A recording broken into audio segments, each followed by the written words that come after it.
Hello everyone, my name is Dr. Sarah Prestridge and I'm from Griffith Uni. I've been researching online learning for about 15 years. I'm a parent of 3 beautiful children and I've also been a classroom teacher. My colleague and I, Denise Cox, put together a series called the Rapid Response Series, and here we're just trying to give ideas and support for both teachers and parents in this time of moving online. So if you decide to self-isolate or if your schools close, here are just some tips that you might like to consider about what schooling and learning might look like at home. So we touch on 4 different topics. The first is your role, then we look at workspaces, what a day might look like at home, and what do you do if your child gets stuck. So the first one, the roles. The first one is the co-teacher role. So this is when we're dealing with concepts, things that the children actually really have to start thinking and learning about. And in these ones, the best thing to do for you is to actually work through something with your child, especially if they're having difficulty. The teacher would have given them strategies and tasks to do, but it's good to actually have a discussion about the particular concepts that they're learning. The co-learner, and that's probably one of my favourites, in the sense that you are learning with your child. They are showing you how and what they're understanding. So you might want to ask them to make a quiz that you complete, or you might want them to teach you something that they're learning about, or they might teach their sibling to do that, or you might want to discuss it over the dinner table. All these actually help them engage and think more deeply about what they're learning. Then you've got the taskmaster. So here you structure and you schedule and you try to keep your child on task through negotiating with them what that might look like at home. The cheerleader, that's where you try to reward your child. You encourage them to keep going, to persist, because in this environment, learning will be different because we haven't experienced this before. So everyone's learning, everyone's trying to work out what this might look like. And it will look completely different depending on your child and depending on your family needs. So let's think for a minute about the workspaces. We'll have the formal spaces, which is your table, your study area, or even the kitchen table, and your informal spaces. They might be the garden, they might be the garage where they're bouncing a ball, that might be under the bed sheets. It's totally, all these spaces are learning spaces.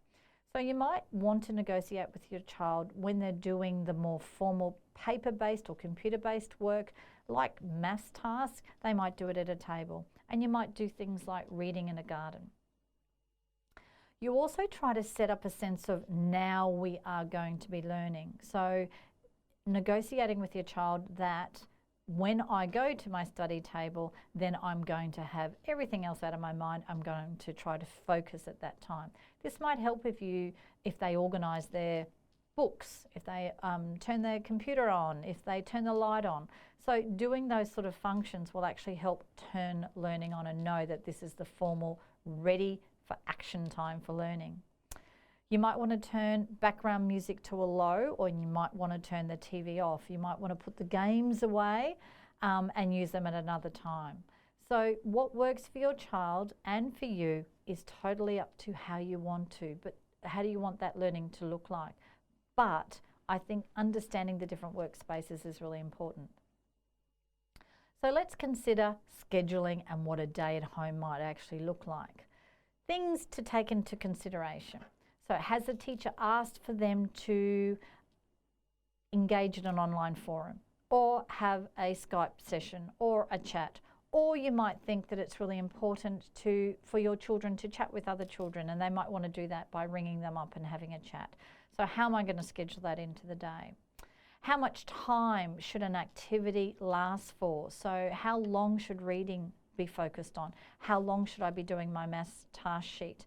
And that is completely dependent on your child, but also negotiated with that. You might have to the children might be asked to check in the morning and do some particular tasks. So that's important to negotiate when that might happen.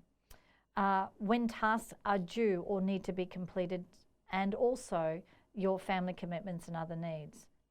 So these just are considerations that just to talk about when you're organising that schedule for your child.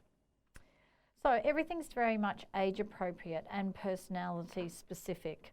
So your children might be younger, so they have less concentrated time on tasks and more extended study breaks, or your child might be older and can actually work through a schedule more independently than others, and you know that.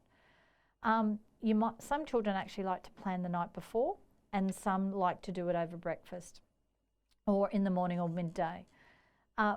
Different activities will happen. Things like maths at a table, reading in the garden, as we said, so they need to actually be put into that schedule. You might like to offer rewards, so after a certain period of time, they get to bounce the ball in the garage. Clear expectations for the quality of the work being done. So it's not just finishing the task, but actually doing it to a certain level of depth and competence. The length of time on the task, as I said, is very dependent on your child. So some potential conversations.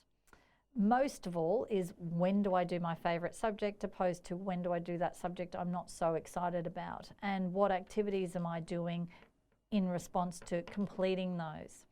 Most and least productive time of day. So I actually work really well in the morning, and then I have the tasks that I'm more engaged with in the afternoon. Every child, every person is different. Setting clear guidelines like do 20 maths problems or finish that task by this period of time. They're always good to actually set out in your schedule. Here is the schedule that we put together that obviously will totally be dependent on you and your child, but it is about maybe breakfast scheduling in the morning, doing their least favourite subject and then having a break, maybe doing an interactive chat or talking to a friend about a problem or an issue that they're having. After lunch and some active playtime, they might want to share some things, and that can either be done online or over the phone, or sharing with their siblings or with you. You might do some assigned tasks and then get a breath of fresh air. Then you move on with doing your favourite subject or favourite activity and then have a break. Further, other sort of types of activities that you might ask your children to engage in, with drawing or bouncing the ball with you and actually talking over some of the things that they're learning about and are sharing with you. You might even want to do this over dinner and some, share that type of stuff at the family meal. Do some chores and some reward and downtime. That schedule is totally dependent on you and your child, because every child, every family, every teacher, the school situation will be completely different. And these at-home school schedules should suit you and your child. So one of the most important things is, let's consider, what do we do if our children get stuck? First thing, don't panic, don't stop. Let's think about some strategies. I think one of the important things to consider is for the child to actually explain what they're learning about and whereabouts they're stuck. For parents, as co-learners, you might want to retrace those ideas. So go back to the beginning of what they had to complete and work through that with them. Look things up together online. That might help, and actually have those discussions about it. There might be another parent that you can phone, or another child that you can phone, or a class buddy that your child is set up with. An older sibling might be there. They might be able to help as well. So the teacher as well might be able to, in the check-in time in the morning, you might be able to post that problem up. So there's going to be a lot of people available and around to support your child when they're learning at home. But one of the key things is to identify exactly what the problem is, what is challenging them, and to work through with a strategy. Be patient with yourself. Everyone's figuring this out. You, your child, the teacher, it's new to everybody. And this working at home is a work in progress, and together it'll become a bit easier.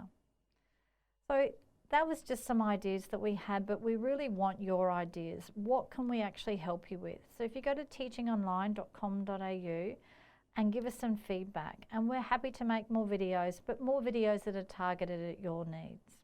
Best of luck. See you soon.